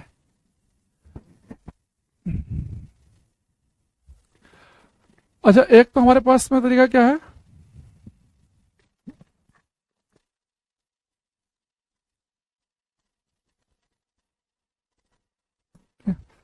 एक है हमारे पास में कि तीनों को हम 10 20 और 40, ये तीनों सीरीज में है, तो सीरीज में रेजिस्टेंस का रेशियो देख लो क्या है, 1:2:4 है, तो रेजिस्टेंस का रेशियो वही वोल्टेज का रेशियो, तो मुझे निकालना है 20 ओम के सिरे पर, यानी कि बीच वाले के, तो V2 निकालना है, टोटल वोल्टेज कितनी है 2 वोल्ट, तो बीच वाले का हिस्सा कितना है 2, कितने में से 4 2 6 7 में से, तो एक बच्चे का भी मैं देख रहा था सही आंसर था 4/7 वोल्ट, इसका करेक्ट आंसर आएगा 4/7, तो 5.71। भाई साहब भूपेंद्र, जहां पर भी हो तुरंत मुर्गे बनो तुम, ये सन्नी भी और ये भूपेंद्र, दोनों का इनका मुर्गा बनाया जाना चाहिए, है ना। अरे धुरंधर, यहां देखना, टोटल वोल्टेज ही 2 है, उस 2 में से इसके सिरे पर 5 कैसे आ जाएगी? भाई साहब टोटल वोल्टेज ही 2, मैं कह रहा हूं कि 100 रुपए को 2 जनों के हिस्से में बांट दो, 2 बंदों में, आप 100 रुपए में से 2 के हिस्से में बांट रहे, के हिस्से में 400 रुपए आ जाएंगे, टोटल रुपए ही 100 है तुम्हारे पास, टोटल वोल्टेज कितनी है हमारे पास में 2, इसने इसके सिरे पर ही 5 पॉइंट कुछ बता रहे हैं ये 5.71, तो 4/7 आएगी, एक 40/7 बता रहा है। भाई टोटल वोल्टेज कितनी है 2 वोल्ट है, इस 2 वोल्ट को 1:2:4 के रेशियो में बांटना है आपको, तो बांट दो, ठीक है। चलो अब आते हैं इधर हम, अच्छा मैं आपसे कहूं कि मेरे पास में एक तार ये है, एक तार ये है, एक तार ये, इस तार का रेजिस्टेंस है 40 ओम, इसका भी 40 ओम, इसका भी 40 ओम है, ठीक है। तो इनका इक्विवेलेंट रेजिस्टेंस कितना आएगा सीरीज में 40 40 40, तो एक तो तरीका आप सीधे बोल दो 120, भाई R1 + R2 + R3 120, लेकिन एक चीज का मैं आगे जरूरत पड़ेगी, इसलिए मैं अभी यहां बता रहा हूं, अगर आप कभी तार जुड़े हो सीरीज में और आपको इनका इक्विवेलेंट रेजिस्टेंस निकालना हो, इक्विवेलेंट निकालना हो, तो आप क्या कर सकते हैं कि अगर हर तार का रेजिस्टेंस सेम है, अभी देखो इसमें आपको इतना बेनिफिशियल नहीं लगेगा ये तरीका, आगे कुछ क्वेश्चन आएंगे उन्हें बड़ा बेनिफिशियल लगेगा। अगर तार बेटा आप किसमें जोड़ रहे हैं सीरीज में, अगर हर तार का रेजिस्टेंस सेम हो, तो किसी एक तार का रेजिस्टेंस पकड़ो और जितने तार हैं उससे मल्टीप्लाई कर दो, तो एक तार का है 40, टोटल तार कितने हैं 3, तो मल्टीप्लाई करके कितना आ जाएगा 120, तो किसी एक तार का रेजिस्टेंस पकड़ेंगे, जितने उससे मल्टीप्लाई कर देंगे, हालांकि आपको लग रहा होगा इतना ड्रामा क्यों करना, सीरीज में दिख ही रहा है हमें R1 + R2 + R3 40 40 40 40, 120 वैसे भी आ जाएगा, तो एक तार का पकड़ेंगे 40, 3 तार है मल्टीप्लाई करके 120 वहां से भी आ रहा है, तो ज्यादा कोई खास फर्क नहीं लग रहा, पर थोड़ी देर में आपको इसकी वैल्यू समझ में आ जाएगी। अब आते हैं यहाँ पे सीरीज के बाद पैरेलल कॉम्बिनेशन में, समानांतर क्रम में,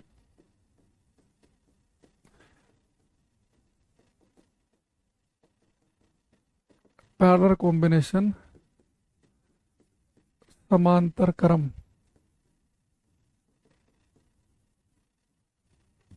पैरेलल, ठीक है, समानांतर क्रम। पैरेलल कॉम्बिनेशन के लिए हम क्या करते हैं, मान लो 2 तार आपके पास में है, इनके आगे वाले सिरे एक जगह रख दो और दूसरे वाले एक जगह, आगे वाले एक जगह कनेक्ट कर दिए, पीछे वाले एक जगह, तो हमारा पैरेलल कॉम्बिनेशन कहलाएगा। बच्चा कह रहा है सर ACC का एग्जाम निकल सकता है इस वैसे, ACC क्या है भाई, ये इतना शॉर्टकट मत लिखा करो भाई, पूरा बताया करो क्या लिख रहे हो तुम। ये बेटा हमारा हो गया पैरेलल कॉम्बिनेशन, है ना, और पैरेलल कॉम्बिनेशन में इक्विवेलेंट रेजिस्टेंस देखो कैसे आता है, पैरेलल में इक्विवेलेंट ना सीरीज की तरह सिंपल नहीं है, जैसे यहां तुम निकाल दिया था इसका 10, इसका 20, 10 और 20 30 हो गया, 40 और 40 80 हो गया। पैरेलल में कैसे निकालेंगे, अगर इसका रेजिस्टेंस R1 इसका R2 है, तो इक्विवेलेंट रेजिस्टेंस का फॉर्मूला बनेगा 1/R1 + 1/R2, 3 तार है तो +1/R3। लेकिन यहाँ बच्चे तो गलती क्या करते हैं कि फॉर्मूला सबको याद होता है 1/R1 + 1/R2, तो R1 की वैल्यू मान लो यहाँ 20 है, यहाँ पे इसकी 50 है, रखेंगे सोल्व करते रहेंगे, लेकिन वो इतने हिस्सों को तो सोल्व करते रहेंगे, और जो भी सोल्व करके आएगा इधर, मान लो इधर सोल्व करके आ गया 1/5, तो सोचेंगे कि आंसर मेरा 1/5 ही है। भैया इधर जो भी आप सोल्व करोगे ना, वो 1/r इक्विवेलेंट की वैल्यू आएगी। इक्विवेलेंट रेजिस्टेंस निकालने के लिए इधर पलटोगे तो उधर भी जो आंसर आएगा उसे पलटना पड़ेगा। अब मैं एक दो एग्जांपल लूंगा, आप समझ जाओगे कि मैं क्या कहना चाह रहा हूं। तो जब भी आप पैरेलल में सोल्व करते हो, इतने हिस्से को सोल्व करते चले जाओगे और जो फाइनली निकल के आएगा वही एक ऑप्शन में भी होगा, आप टिक लगा दोगे। पर जो भी सोल्व करके आएंगे वो 1/r की वैल्यू है, ना कि r की वैल्यू। ठीक। अच्छा, दूसरा, अगर मैं दो तार पैरेलल में है, इनके सिरे पर एक बैटरी कनेक्ट कर दूं,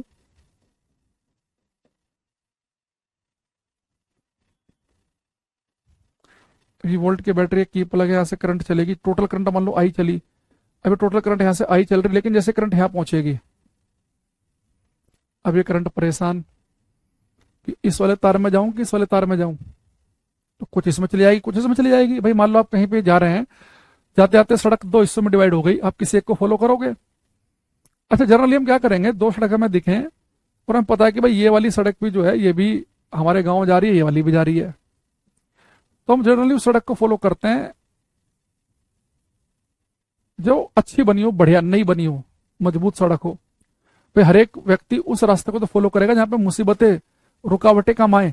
तो ऐसे इन दोनों तारों में भी जिस तार का रेजिस्टेंस कम होगा, ज्यादातर करंट उधर से निकल जाएगी, करंट उस वाले रास्ते को फॉलो करेगी। तो मान लो कि ये कुछ करंट चले गए यहाँ I1 और कुछ चले गए यहाँ पे I2, दोनों से ये ऐसे करते हैं, R2 से I2 लिख देते हैं, R1 से I1। तो कुछ करंट जाएगी कुछ यहाँ, ये I1 I2 जुड़ के फिर से I बन जाएंगी। तो पैरेलल में करंट सेम नहीं होती सीरीज की तरह, क्योंकि यहाँ दो रास्ते हैं तो करंट दो रास्तों में बट जाएगी। हाँ, यहाँ पे सेम रहता है पोटेंशियल डिफरेंस वोल्टेज। देखो अगर आप इस वाले तार को देखो, इस तार का ये वाला जो तार है, इसका जो अगला वाला सिरा है इस वाली बैटरी के पॉजिटिव से कनेक्ट है, ये पिछले वाला इस वाली बैटरी के नेगेटिव से। अब लेकिन ऊपर वाला तार देखो, इसका भी तो ये वाला सिरा इसी बैटरी से कनेक्ट है और पीछे वाला इससे कनेक्ट है। तो अगर ये V वोल्ट की बैटरी है, इस तार के सिरे पर भी वोल्टेज V होगा और इस तार के सिरे पर भी वोल्टेज V होगा। तो पैरेलल में जो पोटेंशियल डिफरेंस होता है वो सेम होता है, करंट सेम नहीं होती। अगर टोटल करंट I है तो I1 इधर जाएगी, I2 इधर।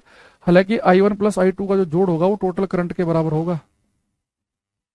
दूसरा आप एक चीज और देखेंगे, V इजगल टू होता IR, तो I इजगल टू क्या हो जाएगा V/R। अब यहाँ पे एक बात समझना कि पैरेलल में वोल्टेज तो सेम होती है और ये I और V ऊपर नीचे, I और R ऊपर नीचे लिखे हैं, यानी कि पैरेलल में करंट जो है रेजिस्टेंस के उल्टे रेशियो में बढ़ता है। देखो सीरीज में क्या था, जिस रेशियो में रेजिस्टेंस उसी रेशियो में वोल्टेज।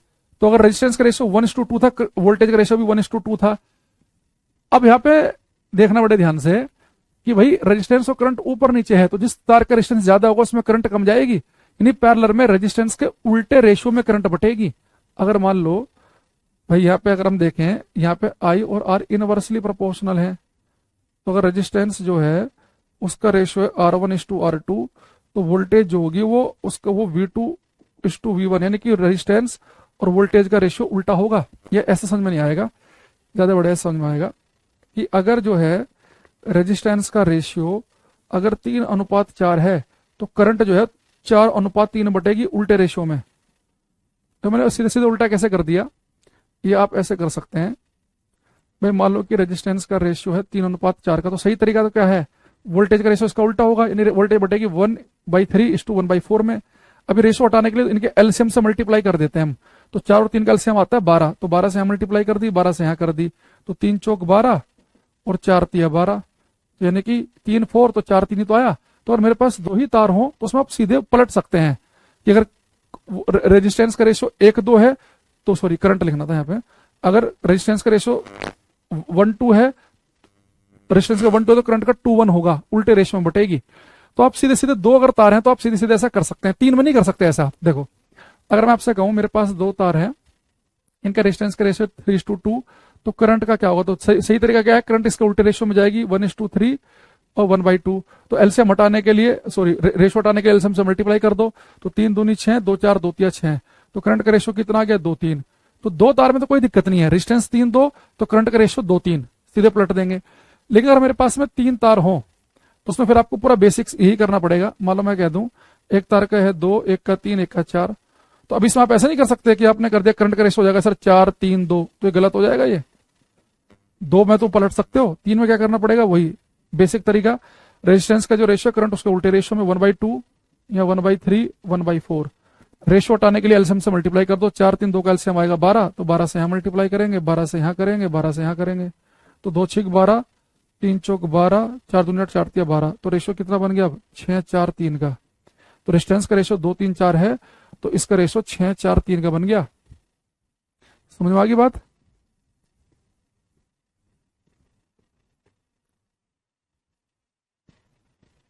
ठीक। तो अभी मैं दो का ही जिक्र करूंगा ज्यादातर अभी फिलहाल। तो अगर रेजिस्टेंस का रेशियो 2 3 है तो करंट 3 2 में, रेजिस्टेंस का रेशियो 3 4 है तो करंट 4 3 में, यानी कि रेजिस्टेंस और करंट उल्टे रेशियो में बटेंगे पैरेलल में। सीरीज में भाई करंट तो सेम रहती है, वहां पे तो वोल्टेज बढ़ती है, तो जो रेजिस्टेंस का रेशियो वही वोल्टेज का रेशियो। तो रेजिस्टेंस का रेशियो अगर मैं यहाँ पे कह दूं आपसे कि 3 4 था, तो यहाँ पर वोल्टेज का रेशियो भी 3 4, तो जो रेशियो रेजिस्टेंस का वही वोल्टेज का। तो सीरीज में रेजिस्टेंस और वोल्टेज सेम रेशियो में होते हैं, लेकिन पैरेलल में रेजिस्टेंस और करंट होते हैं उल्टे रेशियो में। वो 3 4 तो 4 3। ठीक। अब यहां से हम कुछ क्वेश्चन करेंगे, धीरे धीरे आपको पता चलेगा कि हम क्या बात करने वाले हैं क्लास में।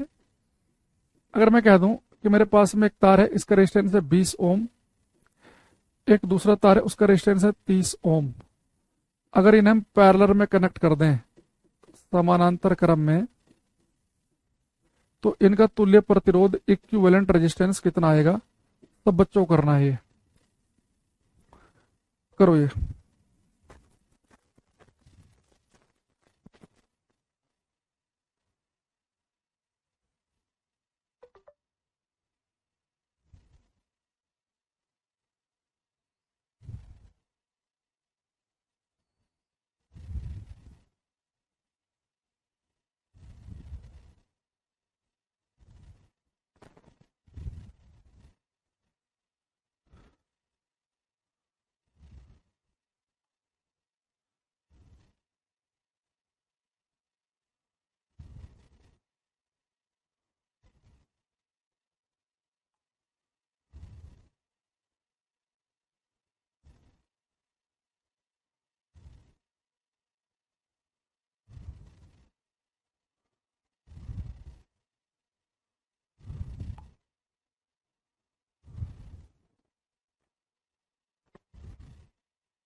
हम्म। नमस्ते सर। सर जी क्या ये बैच रेलवे के टेक्निकल एग्जाम को कम्प्लीटली कवर कर लेगा? एंड सर प्लीज ये बता दीजिए कि इसमें कितनी क्लासेस होंगी, कब तक कम्प्लीट होगा? तुम हो एक तो मूर्ख, है ना, जो तुमने शुरू में तो अच्छा क्वेश्चन पूछा था, लास्ट में पूछ के तुमने सारा खराब कर दिया। इसका मतलब है कि तुम क्लास व्लास नहीं लेते हो, तुमने केवल बैच खरीद रखा है और तुम टाइम पास कर रहे हो। मैंने 20 बार इस क्लास में बता चुका हूँ कि जब भी आपकी क्लास में 75 के आसपास क्लास हो जाए, समझ जाओ कि बैच कंप्लीट होने वाला है।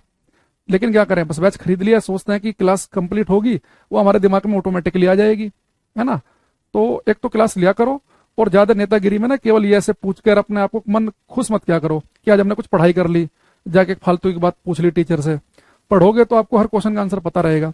बाकी टेक्निकल एग्जाम में जो बेसिक साइंस वाला है वो कवर होगा, इसलिए हमने आपको कमेंट पढ़ना शुरू किया था। मैंने कहा भाई कोई अच्छी बात पूछ रहा है ये, तो बेसिक साइंस वाला पार्ट कवर होगा, इंजीनियरिंग वाला नहीं होगा ना। जो जैसे आप कोई फॉर्म भर रहे हैं एक्सीडेंटल को पायलट का या कोई भी, उसमें बेसिक्स फिजिक्स के क्वेश्चन जो आते हैं ना, वो सारे कम हो जाएंगे कवर।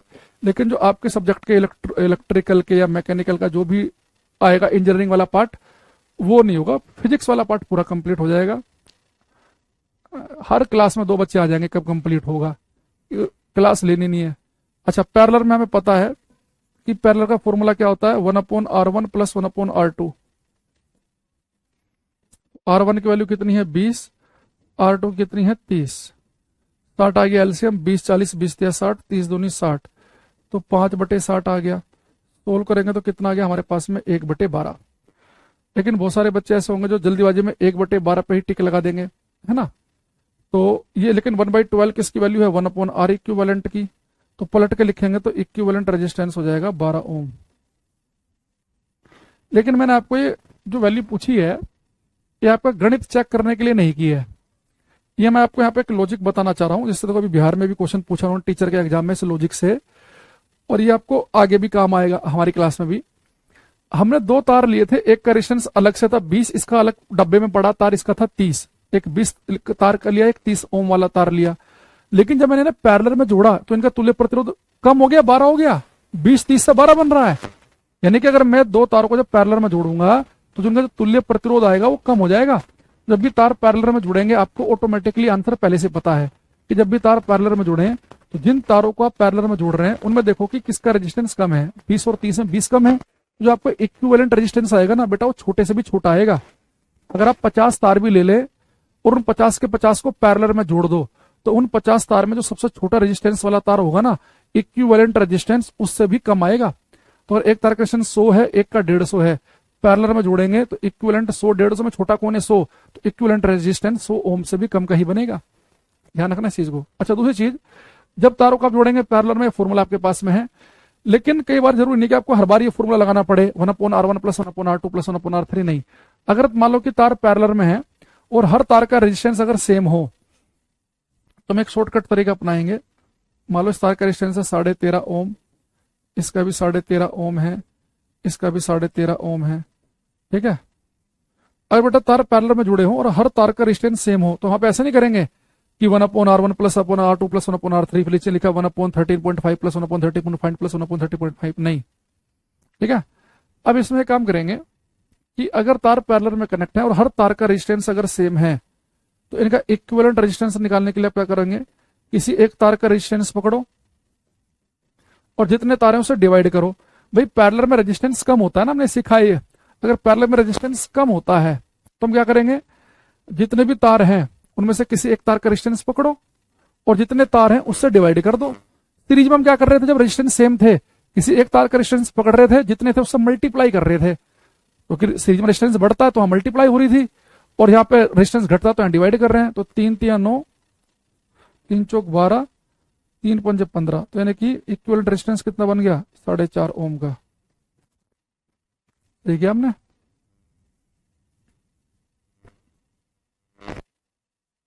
तो 4.5 आ गया इक्विवेलेंट। अब हमने एक बात पता चल गई कि अगर ये बात आपको कॉन्सेप्ट समझ में आया है, एक काम करते हैं, पहला ऑप्शन इससे 2 3 क्वेश्चन पूछते हैं तो आपको भी फील आएगी, मुझे भी। अभी बताएंगे घर में वायर किस कनेक्शन में होते हैं, पहले 1 2 क्वेश्चन करो ये।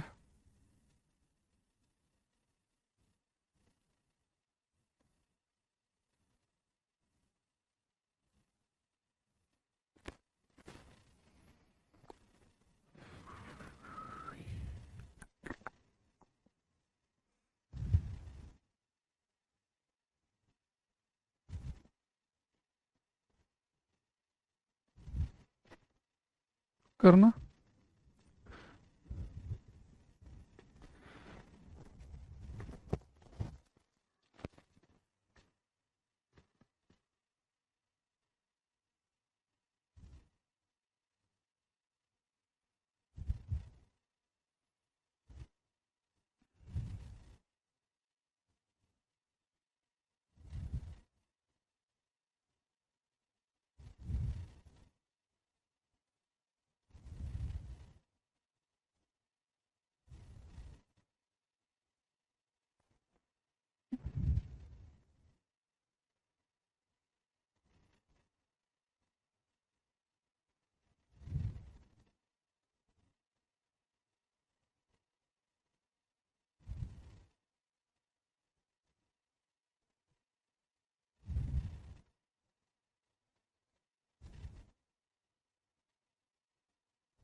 ये बच्चा कह रहा है a force F is given by F is equal to A T plus B T square by T is time, what are the dimension of A and B. शेषता का एक क्वेश्चन आया, शेषता सही पढ़ रहे हैं नाम इनका, F is equal to A T plus B T square. चलो मैं इधर साइड में लिख लेता हूँ, जो कमेंट चला के नीचे, a T plus B T square.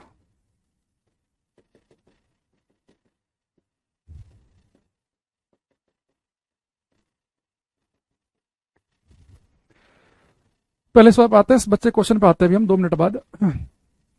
जो पहले हमने पूछा पहले से देख लो। एक क्वेश्चन है हमारे सामने, कह रहा है कि एक वायर है, इसका रेजिस्टेंस है आर, इसे 3 बराबर हिस्सों में हमने काट दिया। पूरे तार का रेजिस्टेंस आर है, इसे हम 3 बराबर हिस्सों में कट कर रहे हैं। एक हिस्सा ये, एक हिस्सा ये, एक हिस्सा ये। पूरे तार का रेजिस्टेंस आर है तो इसका r/3 बनेगा, इसका भी r/3 बनेगा, इसका भी r/3 बनेगा। ठीक है, तीनों का r/3 r/3 r/3। ठीक, ये बच्चा कह रहा है सर पैरेलल का डायरेक्ट कॉन्सेप्ट 20 और 30 ओम में किस पर अप्लीकेबल होगा। डायरेक्ट तो तभी लगाएंगे जब हर तार का रेजिस्टेंस सेम हो। ऐसा नहीं एक का 20 एक का 30, फिर तो फॉर्मूले से करना पड़ेगा 1/r1 + r2। एक का 20 एक का 30 उन्हें पैरेलल में कनेक्ट करेंगे तो जो दोनों को पैरेलल में जोड़ने के बाद जो फाइनल रेजिस्टेंस आएगा, दोनों का जो इक्विवेलेंट आएगा वो 12 ओम आएगा। इसका मतलब ये है कि एक तार आपने लिया 20 ओम का, एक लिया 30 का, इन्हें जोड़ दिया पैरेलल में, उनका जो इक्विवेलेंट आया था 12 ओम। इसका मतलब ये है कि जो 20 और 30 के आपने पैरेलल में जोड़ रखे थे ना, इन दोनों को हटा के अगर आप एक 12 ओम का अकेला तार ही लिया हो तो सर्किट पे कोई फर्क नहीं पड़ेगा। 20 और 30 के पैरेलल में मिलकर जो काम कर रहे थे वही काम 12 ओम का अकेला करेगा। इसका ये मतलब था। देखो अब आपने 3 हिस्सों में काट दिया, तो अगर पूरे तार का रेजिस्टेंस आर था तो उसका r/3 बनेगा, इसका भी r/3 r/3। उसे कहां जोड़ रहे हैं, सीरीज में। एक तरीका तो आपके पास में कि जब सीरीज कॉम्बिनेशन में आप करेंगे तो सीरीज कॉम्बिनेशन में रेजिस्टेंस कैसे निकालते हैं हम, r1 + r2 + r3। तो पहले का रेजिस्टेंस कितना है, r/3, दूसरे का भी r/3 है, तीसरे का भी r/3 है। ठीक है, तो सोल्व करेंगे से 3 नीचे एलसीएम आ गया, ऊपर आ गया r + r + r, तो 3r/r यानी कि 3r/3। तो इक्विवेलेंट रेजिस्टेंस कितना आ गया, r के बराबर। फाइनल आंसर आ गया मेरा r। एक तरीका तो ये है। एक तरीका क्या था, आपने इस तार को 3 हिस्सों में काटा बराबर, तो हर तार का रेजिस्टेंस r/3 r/3 r/3। अच्छा मैं पता कि सीरीज में अगर हर तार का रेजिस्टेंस सेम हो तो हम क्या करते हैं, किसी एक तार का रेजिस्टेंस पकड़ो, सीरीज में जितने तार है उससे मल्टीप्लाई कर दो, तो भी कितना आ गया हमारे पास में, r आ गया। लेकिन इतना सब कुछ ड्रामा करने की हमें जरूरत नहीं थी। भाई आपके पास में मान लो एक तार है, ये आपने इसे 2 बराबर हिस्सों में काट दिया, 2 मान लो अभी, और जोड़ा सीरीज में। सीरीज का मतलब क्या है कि इसका आगे वाला इसके पीछे वाले से कनेक्ट कर दो। भाई तार को काट के सीरीज में जोड़ने का मतलब है कि झुका तू तार वही बना देना। इन तार को आप 3 हिस्सों में कट करके आप जोड़ रहे हैं सीरीज में। सीरीज का मतलब है कि इसके आगे वाला यहाँ चिपका दिया, यहाँ इसके पीछे, इसके वाला आगे वाला चिपका दिया यहाँ पे, तो झुका तू तार वही नहीं बन गया जो पहले था।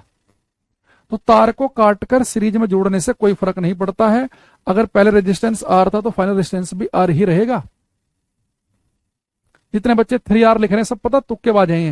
इन्होंने बचपन में एक रट्टा मारा था कि अगर तार हम सीरीज में जोड़ रहे हैं और हर तार का रेजिस्टेंस सेम है तो इक्विवेलेंट बनता है NR। उन्होंने सोचा कि नंबर ऑफ तार 3 है और R तो 3R कर दिया। भाई एक चीज बताओ, यहाँ पे आपका आंसर 3R पता कब आता, अगर मेरे पास 3 अलग अलग तार होते, पहले तार का भी रेजिस्टेंस R होता, दूसरे का भी R होता, तीसरे का भी R होता। 3 तार, पहले का रेजिस्टेंस R, दूसरे का भी R, तीसरे का भी R, अगर मैंने हम सीरीज में जोड़े तो टोटल बनता 3R। यहाँ पे हमारे पास 3 तार नहीं, एक तार का रेजिस्टेंस R है, जब उसे 3 हिस्सों में कट कर देंगे तो अब थोड़े ना हर हिस्से का R ही रह जाएगा। पूरे तार का रेजिस्टेंस R है, 3 हिस्सों में कट करेंगे तो इसका r/3, इसका भी r/3, इसका भी r/3। अब कितना बचेगा, R ही बचेगा। चलो इससे पहले टाइम खत्म हो, इस बच्चे का क्वेश्चन था, 3 मिनट है, मैं बता देता हूँ। देखो इन्होंने कहा कि भाई एक एक्सप्रेशन दे रखा है, F = AT + BT स्क्वायर। यहाँ पे F क्या, फोर्स है, T है टाइम। तो कह रहे कि A और B की डायमेंशन क्या होगी। भाई मुझे एक चीज बताओ, आप अगर ये इधर लिखा है फोर्स, तो जो बेटा फोर्स की डायमेंशन होगी तो इधर वाला जो पार्ट होगा उसकी भी तो फोर्स की डायमेंशन होनी चाहिए। देखो जब तक, एक तो 2 बात समझना है यहाँ पे, अगर आप इन 2 चीजों को जोड़ रहे हो, क्या कभी हमने ऐसा किया है कि हमने कभी किलोग्राम में सेंटीमीटर जोड़ा है, या हमने मीटर में हमने कभी डिग्री सेल्सियस जोड़ा है, नहीं। यानी एक बात तो मुझे पता है कि अगर जो डायमेंशन इस पार्ट की होगी वही डायमेंशन इसकी होगी, आपस में जुड़ रहे हैं। भाई समान विमा वाली चीजें तो आपस में जुड़ सकती है, तो इसकी जो डायमेंशन होगी वही डायमेंशन होगी इसकी। अच्छा, इसकी जो डायमेंशन वही डायमेंशन इसकी, पर इसकी डायमेंशन क्या होगी जो इधर लिखा है, यानी जो फोर्स की डायमेंशन है, जो डायमेंशन है फोर्स की, वही डायमेंशन होगी इस वाले पार्ट की भी, वही डायमेंशन होगी इस वाले पार्ट की भी, क्योंकि सेम चीजें तो आपस में जुड़ सकती हैं। ऐसे अगर यहाँ पे माइनस भी लगा होता तो सेम डायमेंशन वाली चीज आपस में घटती है, सेम वाली ही जुड़ती हैं। तो अगर इस तरफ अगर यहाँ पे लिखा होता मोमेंटम, अगर इस तरफ मोमेंटम लिखा होता तो इस वाले पार्ट की डायमेंशन भी मोमेंटम वाली बनती और इसकी भी मोमेंटम वाली बनती। अब यहाँ पे देखो, अब मुझे चाहिए ए और बी के डायमेंशन, तो यानी ए टी की जो डायमेंशन है वो फोर्स के बराबर है, तो फोर्स की डायमेंशन है ए टी के बराबर। तो फोर्स की डायमेंशन क्या थी, एम एल टी की पावर -2। मुझे तो केवल ए की निकालनी है, टाइम टी क्या है, टाइम की डायमेंशन होती है टी, तो टी जाएगा उधर तो माइनस का हो जाएगा, तो ए की डायमेंशन आ जाएगी एम एल टी की पावर -3। फिर टी उधर जाएगा, नीचे जाके ऊपर जाएगा तो माइनस में बन जाएगी। बी की निकालनी है, तो जो डायमेंशन फोर्स की वही बी टी स्क्वायर की।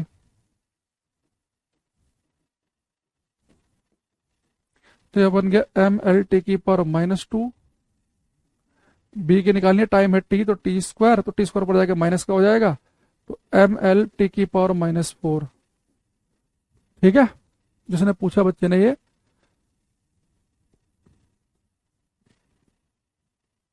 समझ रहे हो। अगर इधर फोर्स की डायमेंशन है तो इधर पूरे पार्ट की डायमेंशन भी फोर्स वाली होनी चाहिए, तो दो चीजें आपस में जुड़ रही हैं, तो फोर्स की डायमेंशन, इसकी डायमेंशन फोर्स की होगी, इसकी भी फोर्स की होगी, क्योंकि दो जो चीजें हैं भाई सेम डायमेंशन वाली चीजें तो आपस में ऐड होंगी, है ना। और किसी कुछ डाउट हो तो बताओ मुझे। उससे पहले जाते जाते एक क्वेश्चन ये वाला करो, अभी है आपके पास में, टाइम तो बचा नहीं। चलो आपके लिए होमवर्क है ये, क्योंकि आप कमेंट नहीं कर पाओगे, अब 12:30 बज गए ना। देखना कोई कमेंट करके, किसी कमेंट आ रहा है क्या, कमेंट आ रहे होंगे तो हम अभी कर देंगे इसे, वरना होमवर्क में डाल देंगे।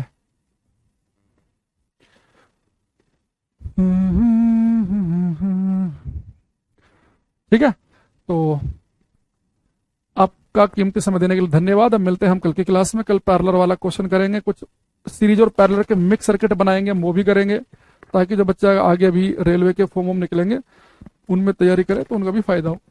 ठीक है, thank you, bye, take care everybody, bye everyone.